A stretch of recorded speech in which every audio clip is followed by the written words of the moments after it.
செந்தூர பாண்டின்னு ஒரு படத்துல பெரிய ஹீரோங்க விஜயகாந்த், மாபெரும் ஹீரோ. அவர் என்ன பண்ண உட்கார வச்சுட்டு விஜய வந்து ஃபைட் பண்ண விட்டுருப்பாரு. இவர் வேடிக்கை பார்த்துட்டு எந்த ஹீரோ ஒத்துக்க மாட்டாங்க. அவங்களுக்கு பதப்பதைக்கும் வந்து நீங்க தன்னுடன் இணையாக நடிக்கிற ஒரு இரண்டாவது கதாநாயகரோ அல்லது ஒரு நண்பர் கேரக்டர் நடிக்கிறவரோ ஸ்கோர் பண்ணிட்டா அதையே எடிட்டிங் டேபிள்ல போய் கட் பண்றவங்க ஹீரோக்கள் பெரும்பாலும். நான் இவருன்னு சொல்ல.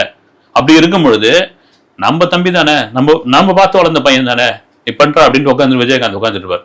அந்த பாசத்தோட வெளிப்பாடு தான் அங்க வந்தது. அதனுடைய ஒரு விஷயமா தான் எனக்கு தெரிஞ்சு பிரேமலதா பேசியிருக்காங்க. மேபி இது கூட்டணிக்கு நான் கூட ஒரு விஷயம் கேள்விப்பட்டதுன்னா இது ஒரு லைன் அப்ல ஓடிக்கிட்டு இருக்கு அப்படின்ற மாதிரி என்னது, டிவிகே, பாமக, தேமுதிக இந்த கூட்டணி வந்து உருவாக போகுது.